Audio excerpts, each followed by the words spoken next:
నమస్తే friends, welcome back to Ratnam life style. ముందుగా ఈరోజు చల్లగా ఉంది కనుక కారంగా తింటారు చాలామంది. మేమైతే బెల్లం పాయసం కాసుకుంటున్నాం అన్నమాట, సేమియా పాయసం. స్టవ్ మీద వాని పెట్టుకుని 2 స్పూన్ల నెయ్యి వేసుకుని జీడిపప్పు, బాదం పప్పు చిన్న ముక్కలు కట్ చేసుకుని దోరగా వేయించుకోవాలి. దోరగా వేయించుకున్న తర్వాత అవన్నీ తీసేసుకుని పక్కన పెట్టుకుని ఒక 100 గ్రాముల సేమియా వేయించుకోవాలి. అదే నెయ్యిలో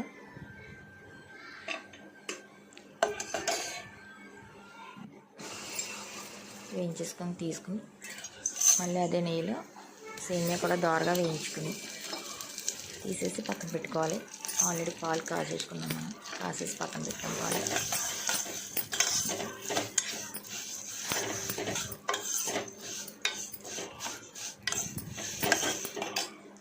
దీంట్లోకి మనం ఒక 50 గ్రాములు సగ్గుబియ్యం, చిన్నవి కానీ పెద్దవి కానీ ఒక అరగంట ముందు నానబెట్టుకుని ఉంచుకోవాలన్నమాట.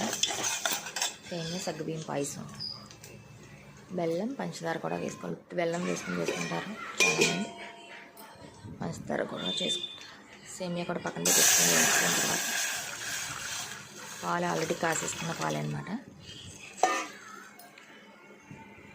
పాలు దాంట్లో పోసుకుని ఇందులో మనం ముందుగా నానబెట్టి పక్కన పెట్టుకున్న సగ్గుబియ్యం వేసుకోవాలి. అవి కొంచెం ఉడికిన తర్వాత సేమియా వేసుకోవాలన్నమాట. గంట ముందుగా నానబెట్టుకున్న సగ్గుబియ్యం దాంట్లో వేసేసుకుని ఒక 10 నిమిషాలు ఉడికిన తర్వాత సేమియా కూడా వేసుకుని ఉడికించుకోవాలి. ఇలా చేసుకుంటే పాయసం చాలా బాగుంటుంది ఫ్రెండ్స్.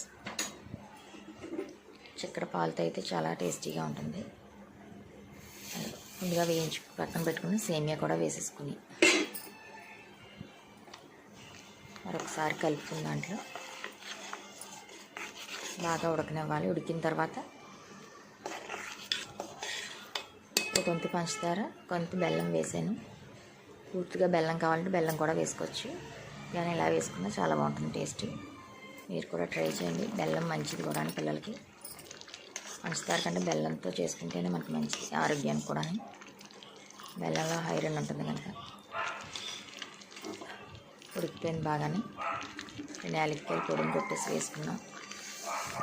ఒక 50 గ్రాముల పంచదార, 100 గ్రాములు బెల్లం కూడా వేసాను. దీంట్లో మంటను మటుకు మీడియం ఫ్లేమ్లో పెట్టుకుని వేసుకోవాలి.